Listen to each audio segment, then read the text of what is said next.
Everyone dreams about living an uncommon life, but how we define that dream is very different for each of us. And for most, it's a lifelong pursuit. Welcome to the Uncommon Life Project podcast. We're going to introduce you to people who are living that life or enjoying the journey to get there. We're going to also give you some tools, tricks, and tips for starting or accelerating your own efforts to live an uncommon life, a life worth celebrating and savoring. Please welcome your hosts, Brian Dewhurst and Philip Ramsey.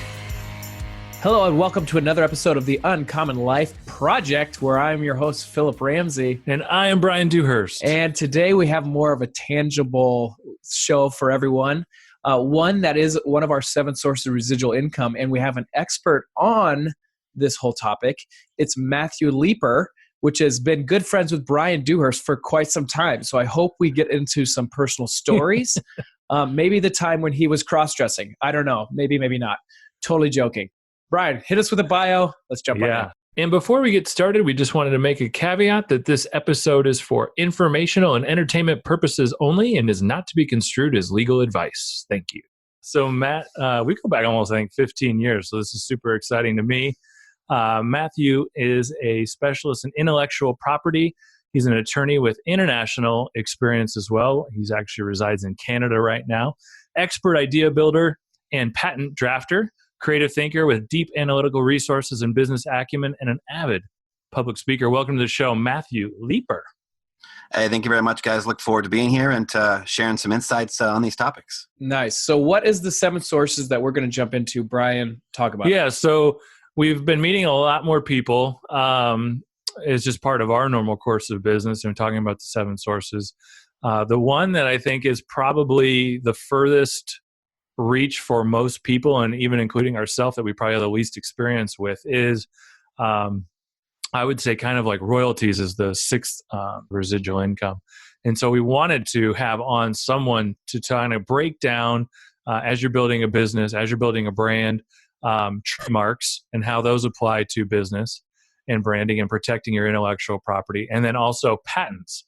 And so we've had several people kind of approach us with, hey, I've got some patents with a public company, but I've got other ideas and I'd like to pursue potentially patents on my own. And that's a different process, not having a corporate backing, so to speak. Mm-hmm. And some other people, just some invention ideas. And then as it relates to kind of, intellectual capital, that type of thing. And so we're going to try to be very practical with our listeners today. And Matthew, you're going to be the perfect person to dive in on each one of these little nuances. And being that you're a lawyer, you have great knowledge and expertise in it. So thank you for being part of the show. Where do we start this whole conversation? Oh, absolutely. Happy to help. So basically, if you got 2 tools in your tool belt that we're talking about trademarks, which protect your brands and how customers perceive your products and your services in the market and the goodwill associated with that, versus patents, which protect, the utility or the design of certain novel, aspects of your business, various products or services or methods or things of that nature. So they're 2 kind of fundamental different types of protection, but what they both are intangible assets that are on the balance sheet that you can use to generate, revenue with. So basically, I want to just talk about those 2 tools from the perspective of the, of the startup or, the more individual, inventor or, the growing concern, and help people understand how to use them, when to use them, give a basic sense of costs and a basic sense of what they can do on their own, without, professional support to kind of, de-risk and make sure that these are valuable tools for them. Nice. Perfect agenda. So let's start with trademarks, if you would, and kind of just start there. Yeah, no problem. So trademarks protect, as I said, that brand identity, and they guard against what's called consumer confusion is really why they exist.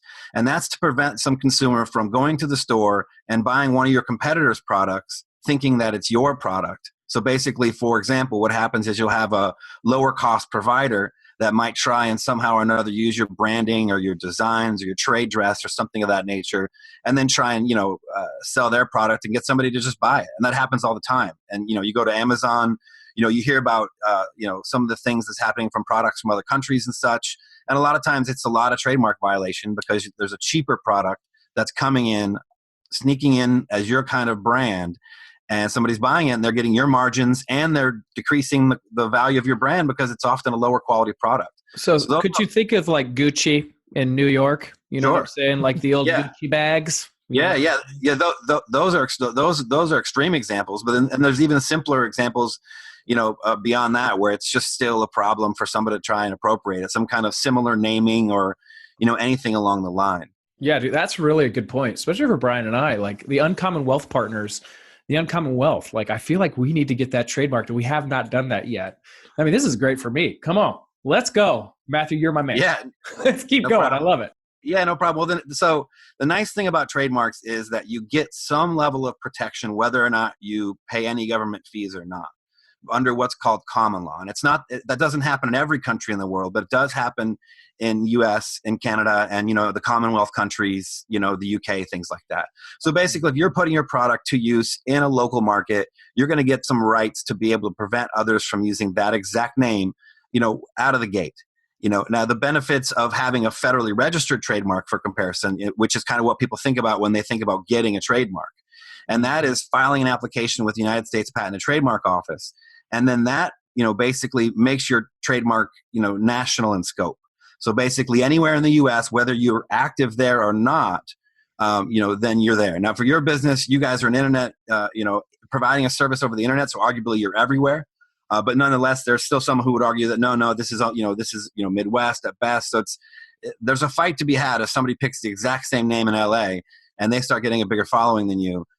The benefit of filing that registered trademark is that you're kind of there and you're ahead of them. And then the other nice thing about trademarks is that if you get it and you keep using it, they last forever, as long as you continue to use it. Wow. I did not know that. How much would that cost to try to get it registered? Let's just go through it. And you said there was a free option where if you just put it up, you have some level. Well, I mean, the free option is just use it. So, and you're already doing that now. So for, to use you guys as the example, you've got your website, you've got your logos out, you're already making products that are covered by what would be your common law trademark protection. Okay. But again, the benefit of the registration is that it takes you out national. So the steps are, there's some searching involved because you want to look around to see if anybody else has that exact trademark before you go spend money on a trademark app. So the tool is called the Trademark Electronic Search System, or TESS, and it's available somewhere on the uspto.gov. And it's just a free way to go out there and see if someone else has registered your exact name, and you can see if they have, and if it's in a different service category than you, then maybe there's still room for you. If it's in the exact same service category, that can be a problem.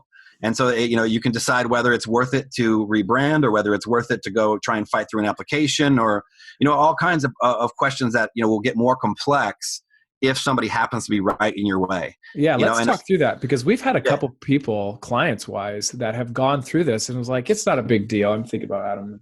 Well, if you pick a really wild name, like Wild Turkey Financial, then nobody's usually people aren't associating Wild Turkey with financial services. So then it's unlikely that anybody's going to stop you or be in the way. Right. But it really can derail you. I think about Yeti, because the Yeti microphone brand, and now you got the Yeti cooler. Good point. Recreation brand. I mean, they're both using the identical name. Yeah, it's totally different businesses. Yeah, and that's what I mean by service categories. Like they can have different service categories, but if you're gonna have the same exact name, you better have different logos, and there better be some differentiation, or you're gonna run into a fight. Gotcha. And that's why this trend toward having wild startup names and things like that. It's actually not. From a trademark perspective, it does make things easier. If you're making up a whole new word that no one's ever used before, then that's how it works. In terms of the trademark scale, the strength of your rights, there's a scale that means it's either super nuanced and super, it's just not. It's a very uncommon word, very exotic word. Thank you. All the way down to banking for banking. So the more generic you are, the less strong your rights might be, and the more exotic you are, the stronger your rights might be. Particularly if nobody else is using that exotic name, because then anytime anybody hears the word, some magical word, that's it. That's all. Well, they have. I think Philip is a huge proponent of the sport spike ball, and that was the name of their brand, but it also eclipsed the name of that sport. Right. And they were forced to do something, weren't Yeah, they? another one is rollerblade. Yeah, rollerblade. They were forced to not call them rollerblades anymore because that was the company name. They had Yeah, that's right. That's inline right. So skate. Yep. yeah, so that's the other side of trademarks. That's kind of the risk side of trademarks, is that, if you get your mark and you succeed, your mark becomes so popular, like Kleenex for Kleenexes, then basically everyone's using the mark, and you can't really stop people from just saying, the name of a thing. So that goes to also relying on counsel, or just being, really careful that you brand your product. So in other words, it's a Kleenex tissue, not a Kleenex by itself. Because so those kind of nuances are things you do after you get the right to maintain it. Wow, Gotcha. that's really cool. So now that was the free route. Let's talk about how much it is if you're going to go get it registered. Yeah, we danced a little bit in the registered process there, because either way, you're gonna, the free route is you just put it to use. You don't have to do any searching. If you're going to register, kind of the first step is to kind of do some searching to get a sense of whether you should register, right? Mm-hmm. And then if you've done your searching and you determine that yes, this is a good idea, then there's a couple $1,000s in preparing an application, moving it through, and going from there. Now, on the low end of that, hopefully, if there's nobody in your way, the application just sails through and there's not a lot of attorney time involved. Basically you file it, it goes through the process. If nobody raises their hand and says that they object and no one's in your way, then you're going to get the right, for, fairly inexpensively, probably, for a couple $1,000s. If you have to go and argue it, or if you're going for an exotic right, like, for example, like to a smell or a color or, some other kind of non-verbal type of unique trademark protections, then you're going to pay a bit more for that. That's crazy. You can do smells. Unreal. But makes sense. Totally makes sense. The Louis Vuitton red bottom shoe is one that, I find interesting, because, you see that anywhere and you immediately know. You're like, oh, that's a Louis Vuitton. That's what that means. So wow. Okay. Wow. Cool. Yeah. Okay. What else do we need to talk about that trademarks? And then we can move to patents if you want. I think those are the biggest things with trademarks, is that you get some rights just by putting it to use. And what I generally advise is, if you have the capital up front, great, go ahead and file your applications and get it. If you want to get out there and test the market a little bit, spend some time testing the market, get some revenue, and after you got a little bit of revenue going, then go ahead and formalize your right. And I don't think that's bad advice, but it's kind of just a business risk, and how aggressive do you want to get with it? I want to go to patents, and I want to come back to crazy stories. Yeah. Because I know you got some. Okay. Go to patents. All right. So with patents, I kind of want to just start with when people kind of come in contact with patents, generally speaking, if it's in a non-corporate sense. And that's either they've come up with some idea that is the next big thing, or a good friend has. And the good friend is like, hey, I need to raise some money. Will you go in with me? Those are kind of the two contexts where somebody starts thinking to themselves, okay, how much is it going to cost to get this right? Mm-hmm. And that first half of the conversation, is important. It is, you have to really be careful as whether that initial investment is worth it. But then there's a whole lot of other money that may need to be invested to monetize and to figure it out. So it's a bigger endeavor than most people think. And, so it's just important to really kind of frame patents as a higher risk investment at times for a lot of reasons. It's not that there can't be great returns. And, the Super Soaker is a product example that was very successful. And there are many like that. But, it's a different animal. Good point.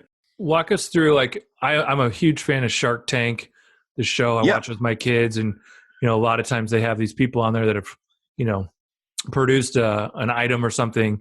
And I think it's important to, maybe in the context of this conversation, frame in the difference between a product and a business. A lot of times these guys are like, well, this is a great product, but it's not a business. And then the next question they'll ask them is, do you have a patent? And they'll say, well, yeah, I have a provisional patent, or I'm patent pending. So can you kind of walk our listeners through kind of those nuances? And yeah, absolutely. You'd be happy to do that. So first we'll start with just what is a patent? Like, what is the legal right that we're talking about here? Mm-hmm.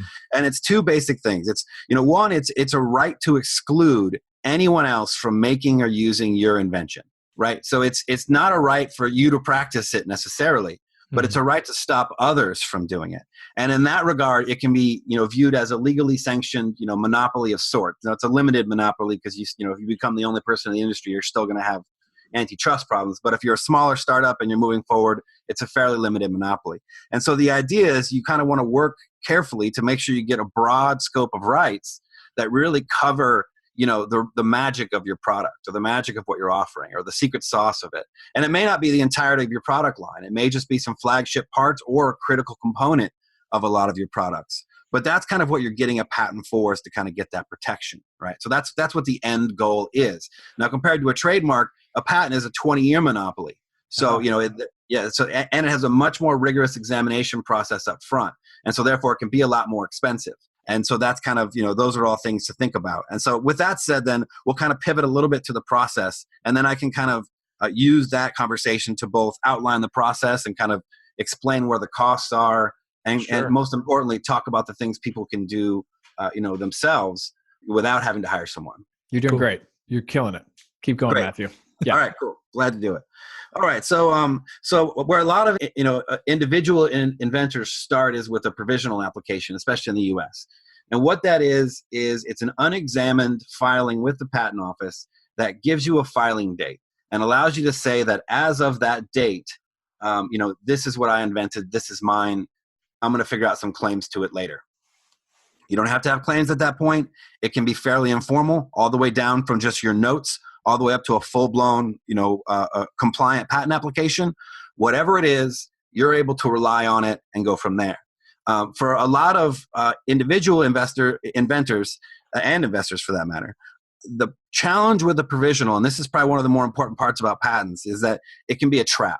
Because if you come in too early and you only got your idea halfway baked and you write the provisional yourself and you just kind of throw it together and file it and that's that, and then after filing it, you go and talk with a bunch of people, and then maybe you realize some of the best parts about your idea later, there can be a challenge between, what's filed and what's out there. So there's a lot of homework that needs to be done. And while you can just go file anything, it's far better to keep everything super quiet for as long as you can, like literally just yourself and a small team, everyone under NDA, and develop something slowly than it is to rush. And so that's what a provisional is. It can be used effectively and it can be used ineffectively, but it's just an unexamined filing that gets you a filing date. Okay, good. Yep. And so the cost of that, the filing costs are very low. If you're a first time inventor, the costs are like $60 US to file it. So the filing costs for the government aren't much. Wow. But where people will spend money is in making the application, giving it some weight, giving it some thud value, so that when you want to rely on it later, you've got some really good stuff. And the best practice, what the big guys do, what the leading inventive companies in the world do, is that when they file a provisional, they just pay the money up front, and it's basically a full-blown perfect application from the gate. And they can afford to do that, and they can afford to drop some and not go with others because their economics are different. But that doesn't mean it's still not the best practice, which is to make sure that your provisional is professionally drafted and very, does a very good job of describing the subject matter without unduly limiting the invention or holding something back or whatever. And I guess the last thing I would say on all that is,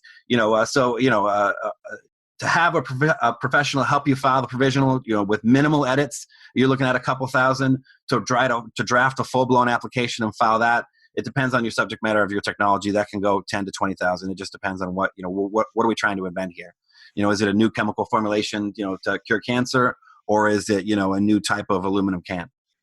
We have to just, the relativity is there to the complexity. So anyway, that's what a provisional does, and that's how that works. And you try to make that as general as you can. Like, there is a wedge that looks like this, and it doesn't even tell you what like industry it's supposed to be working in. It's just a wedge, and see if you can get that passed. Is that correct or is that wrong? What do you mean by wedge in that example? Like the application itself, or like the actual invention itself? Like, you try to generalize that as easy as possible, so it could be like any wedge. But like, obviously that wouldn't happen, or that wouldn't go through. But you try to make it as broad as you can, like a broad stroke. Yeah, no, I see what you're getting at. So that gets to the question of patentability, which we can kind of talk about, because obviously there's no point in filing a provisional or non-provisional or anything after that until you've had a sense to kind of figure out, is my invention patentable? So so this consideration probably goes ahead of the provisional talk. But nonetheless, the idea is simple, that there are three basic doors to patentability is one example of how it's been described. And so one of those doors is utility. Is it a useful invention? Does it work, right? The next door is novelty, which means, is there any one publication or one thing out there that is exactly the same as my thing, right? And then the third one is obviousness, which says, okay, there isn't one thing out there that's just like my thing. But if I take two known things and I put them together, which anybody would do, then that would be my invention, right? So those are the challenges, and you have to overcome each of those challenges. So, if you're going to put forth a wedge and you're going to put forth a claim that says, I claim wedges, well, that means that I can bring any prior art wedge that ever existed out there, right? And all of a sudden I can cause problems for you in the prior art sense, because it's harder, you haven't invented every wedge. But on the other hand, if we work together and we study the prior art, we might come up with a claim that says, I claim a wedge having, a top face and a bottom face and a parabolic front face and, an interior core with, some kind of material in it, and an aerodynamic tail, something like that, right? Something that gets a little narrower towards what is the magic of your particular wedge, right? And so that's where patents can kind of come in, and it's a balance between trying to get as broad as rights as you can and trying to just really hone in on what is the part of your structure or your method or your process that is, doing the work, that is really creating a unique result. So one of the things I want to talk about, Matt, because we kind of talked about this a little bit as we were preparing for the show today, and kind of you just alluded to. So best practice, it's like a big company like 3M, they're taking 30% of all their revenue and putting it into R&D, and they've done that for 100 years. So a company that's generating tons and tons and tons of patents, right? Yeah, and doing that's it probably the right way. Their employees are under an NDA, non-disclosure agreement. They have a massive budget for R&D, research and development. But one of the things you said before we started recording was that to file a patent, you don't need a prototype. And so kind of walk our listeners through, should they go through prototyping and that type of thing, versus, probably like a 3M is probably prototyping, testing, breaking, numerous times. Yeah. If you could expound on that, that'd be great. Yeah, absolutely. So depending upon the complexity of the invention, most simple mechanical inventions and many simple electronic inventions, prototyping can be optional if you can describe the invention in such a way that a person of ordinary skill in the art can make and use the invention based on your written descriptions and pictures, right? So if you can provide a set of instructions and those instructions are clear enough that someone can pick it up and build it or you make it or use it, then you don't have to prototype. Now, but just because you don't have to doesn't mean you shouldn't. Mm-hmm. Because the thing about prototyping is sometimes you draw something out and you think it works and you're so excited about it, and then you go talk to somebody to build it, and then they're like, yeah, you could do it that way, but you should really do it this way. And then you realize, oh, wait a minute, there's a whole fundamentally better way to do it. And so that iterative process, it's very useful on its own. Mm-hmm. But in the wedge example, if you can truly think of a simple mechanical invention with no moving parts, and you can truly envision how that can be better. And let's say in your invention, the thing is made out of titanium. Well, you don't have to go forge titanium. Like if it's going to work and it's better and and you've done the homework to know that no one else has done it, then, there's no obligation to prototype. Wow. There's no obligation to do any searching either. Prototype. Yeah. Wow. That's super cool.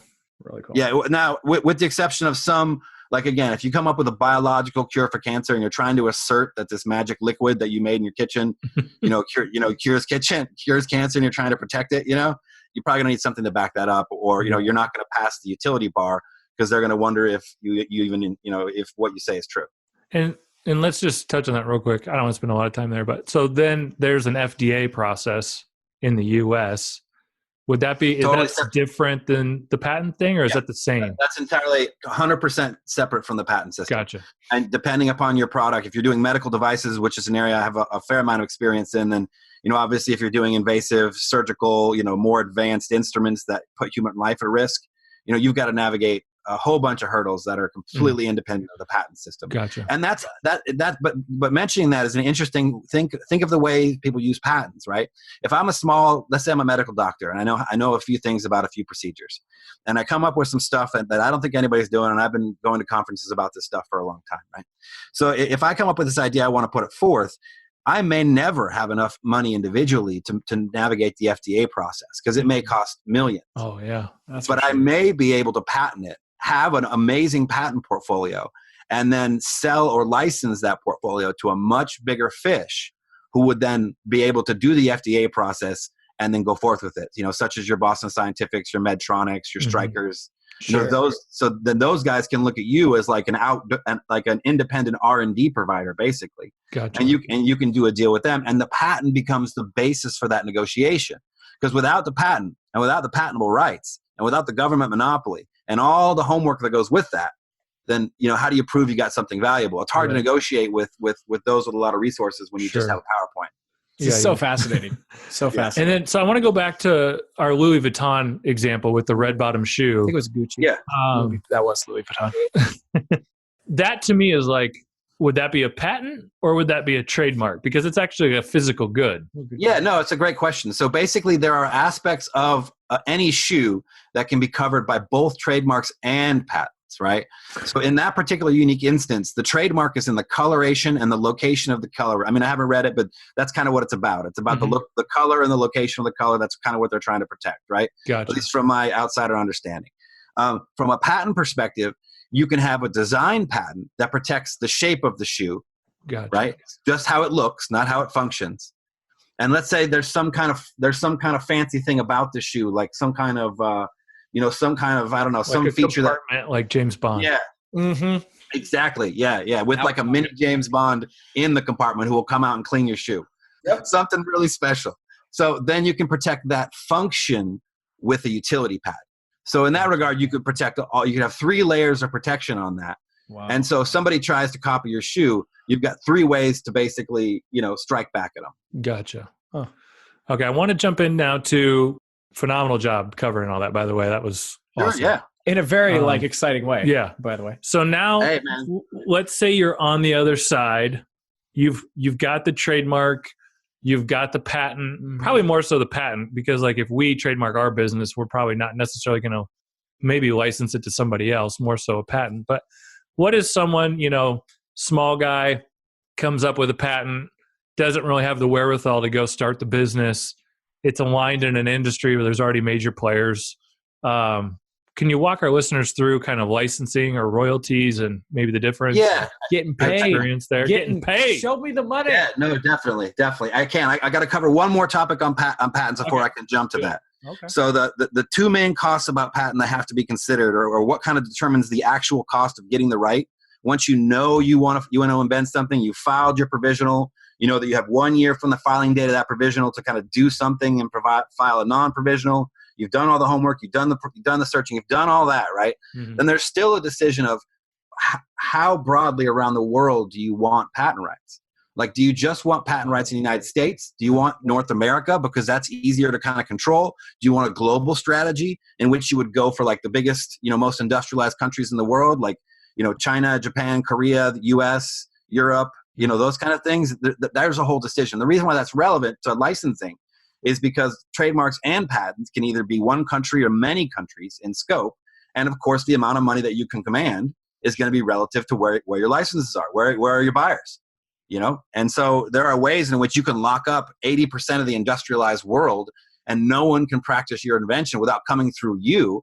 And if you're that guy, then you can command more in your royalties. Whereas other people say, you know what? The U.S. is they respect laws more than any other country. I have local control. I'd rather have 20 patents in the U.S. covering every aspect of my invention rather than one patent going around the world. So it's just, that's all part of the balance. And so now having said that, then basically when you want to go to monetize, you're trying to find people that basically either are making a product like yours, already have the manufacturing capabilities and would benefit from access to your intellectual property rights, right? That's what like a licensee would be. And a lot of times you just kind of approach them and, you can go to the store, look around for people that are selling your product, and every one of those persons or companies is basically a potential licensee. Once you have the patent, you can share it with them and you can send it to them and you can try and establish a business contact, and you don't have to have an NDA because, if you're just going to talk about the filed patent and it's published, for example, then, that's it. It is what it is. These are your rights. So you just got to convince them to go along with it, and that's it. And then the other part of it is enforcement. And so if you've got really broad rights and a company is making your product, you try to approach them and they blew you off, then the other way to make money on it is by suing them. and going that way. And even if you're going to do that, sometimes it makes more sense to license your assets out to a more sophisticated partner who can handle the litigation for you, rather than trying to, invest a couple million. And so that's really what it ultimately boils down to. For a smaller investor, you're going to get a royalty stream that's 10, 20% at most, 30% of your invention if you're lucky, kind of thing. Wow. And that's just from what I've seen that's out there, because you're going to have to give away a lot of it to a lot of other people along the way to help it get made and help it happen. And so you're just hoping that your invention sells enough where it all makes sense. And simpler products, simple mechanical inventions are nice because you don't even have to go that route. If you can actually make it, then you can build a company that has patents and sales. So you can value the company based on those two things. And now it's not a hypothetical conversation of, if you give me your factory, how much you're going to give me of the thing. It's I can make it, I can sell it. Then that's another animal. And so that's probably, the more practical route even is to kind of figure out a way, something you can make and stay in control of the longest you can. But nonetheless, if you've got a great idea and, parts of it are out of your control, but nonetheless you have the R&D and you can put it together, I mean, it can be a great experience, and then I guess that would be the last thing I would say about, how do you make money on patents, or how do you get value out of patents, right?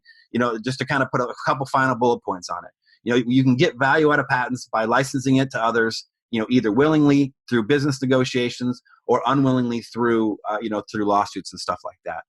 If you build a company around these intellectual property assets, then the two things become reinforcing. The fact that you've got some sales of a protected product means you have sales at a higher margin, means you've got more products that are going out there, and increases the overall value of that company, especially if you can make it and stay fairly in control yourself. And and then lastly, there's the intangible values of the patenting process. And this is true for individual inventors or for startups as well, because you may think your idea is one thing, and then you get to study in the prior art, which, by the way, there's an amazing free resource called Google Patents, which is just a keyword-based search that you can go out there and search for your idea at any time before you contact a professional. So let's say you go out there and you do that, and you can kind of figure out for yourself what other people are doing, whether it's worth proceeding with this idea, or to use some Shark Tank language, whether the idea is better just taken behind the barn and shot. Because I tell you, some of my ideas I'm really jazzed about and I'm excited, oh man, and then I go look for it and there it is, and then there's no point. Yeah. Yeah. So I want to pull back. You did a brilliant job of walking through that. Here's my question. How did you get so passionate about this type of law? What do you think in your DNA kind of got you hyped up about this? Well, I mean, I'm a professional engineer as well. I'm a registered mechanical engineer in Nebraska. And so I have the engineering background. And from a supply and demand perspective, when you're in law school and you have that technical background, intellectual property is just a really good fit. And so all that made a lot of sense, and I certainly found all that interesting. But I mean, I've written maybe 75, 80 patents at this point, and what I really just enjoy is the writing process. I like working with an inventor who's got a little bit of spark in their eye and a little bit of fire, and wants to kind of take over some part of an industry or have some has some ambition in that area. I enjoy the process of helping them take their idea in whatever form it comes, napkin sketches, whatever, and then turning that into a professional document, and with a robust intellectual property strategy, and helping them to go get those rights, as well as how to make money from those rights, and if necessary, working with some of my other lawyer friends to help them sue people, or whatever it is. I've seen a lot of startups start as individual inventors in a garage, and then with some good counsel and some persistent work and a little bit of money from friends and family, they're able to truly profit from it. And of course, on the flip side of it, I've also seen people spend $20,000-$50,000 on patent assets that don't survive litigation, or that are never going to be worthwhile because it's just too narrow, and it's just sometimes you miss the market. Right. Yeah, and it's definitely a little bit more risky type of investing, right? You've talked about that before we got on. Yeah, we hit record, and so here's my question. I think there's some of our clients and listeners that will be interested to reach out to you. How do they hear more about you? How do they get in contact with you? Is there resources out there that they can maybe listen to a webinar and stuff like this? Well, first of all, I appreciate you guys giving me the opportunity today to share some of the insights. You can find me at matthewleeper.com. I have full contact information and everything there. We can schedule something there. Or you can send me an email. You can also look me up at my law firm, Smart Biggar.